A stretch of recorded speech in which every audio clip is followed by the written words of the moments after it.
also, we cannot forget about the buyers. And what are the benefits to buyers whenever they're using the auction services, the hybrid auction services? And one of the things that I was explaining to someone the other day was talking about the frustration that we have right now, especially in my area in Maryland, for the entry-level housing.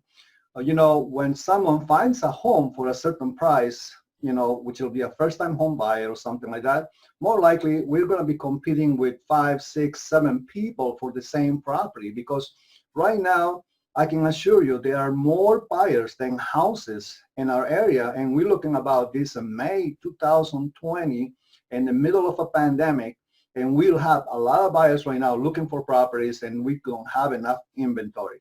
So what happens is these buyers are actually having to put an offer on the property, and they're competing with 5, 6, 7 other offers, and they have to wait 2, 3, 4 days, not knowing if they're going to be accepted, not knowing they should go over there and look for other houses because they're not going to get the contract accepted.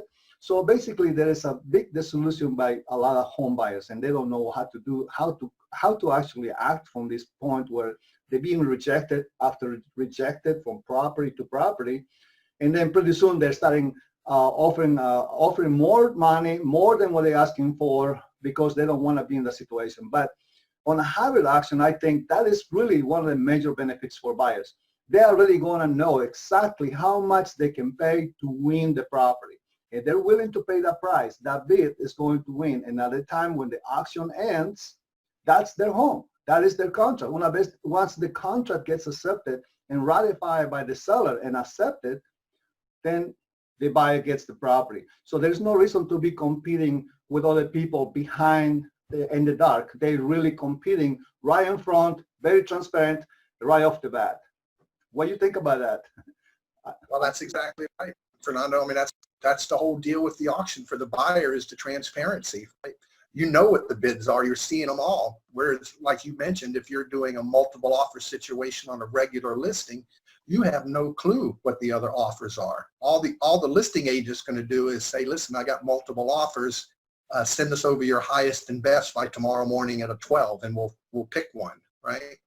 Well, that's I mean, how do you do that when you're a buyer, right? Yeah, do you bid more? Do you offer more than what they're asking for the property? Can you get it if you offer them less? You just don't know. It really is playing in the dark, right? No rules. Whereas on the auction, you will see every single bid. You'll know exactly what the last person bid, and you'll even have a little ticker clock that tells you how long you have to beat it, right, when the auction runs out. So I think I told you last time we spoke, Fernando, I had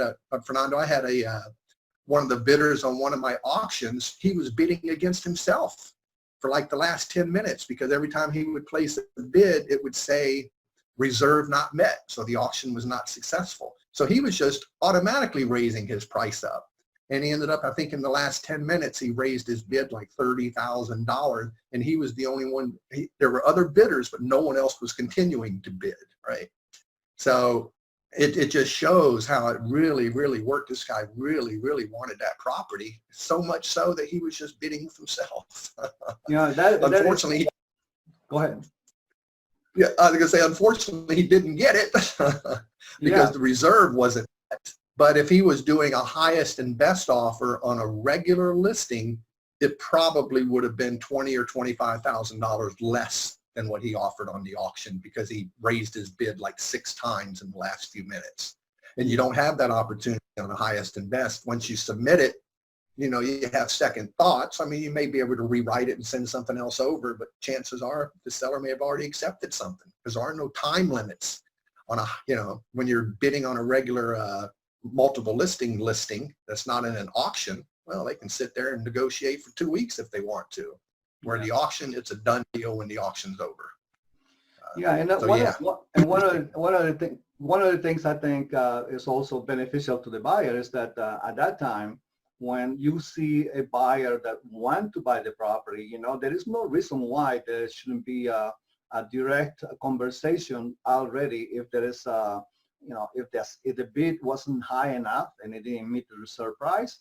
to go ahead and negotiate right off the bat, and just because it's just going to be a regular sale, a traditional sale, real estate sale between a buyer and a seller. And because the buyers will be represented with their own realtors, just like you and I are representing the seller, our jobs is to put them together. Our jobs to make the final contract where it's going to be accepted by both ends, and we're going to do everything possible to make it happen. So this is just another way, that an all action is that once the bidding ended, that was it. There's nothing else. The reserve was not met, and you go home, and nothing else going to happen. And a hybrid auction, maybe this is the time when you start talking, and there's a possibility that you may be able to go forward with the sale of the property or purchase the property by doing the right things. Well, that's exactly right, because with because these are reserve auctions, right? Which the auction is not won unless the reserve is met.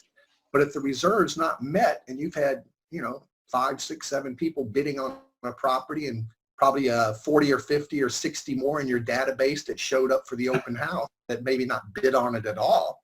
Well, as soon as the auction's over, if no one won it, what we do is we go back to that database and we contact every single person. And, we continue to try to negotiate. If the guy missed the auction, if it's a reserve, he could have missed it by $1,000, right? You just don't know. Or it could be $50,000. But it's still a qualified buyer because we already qualified him. It's a buyer that's interested in the property because he bid on it. He won the auction even though it wasn't high enough. We go back to them and we just continue to negotiate because the buyer may come up, the seller may come down. You just never know. I always tell people that work for me and also my buyers and my sellers that the entire world will be different in 7 days. So if they told me a week ago that this is my bottom line, or a buyer said, well, I'm not paying any more for this house, well, that's true.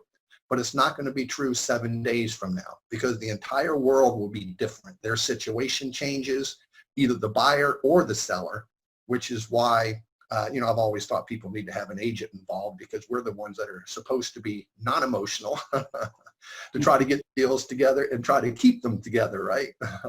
Well, that's great advice as far as that's concerned, because we can see that ourselves right now, the way that what happened 2 months ago, which the world stopped, and then and it's like completely changed, different environment, different opportunities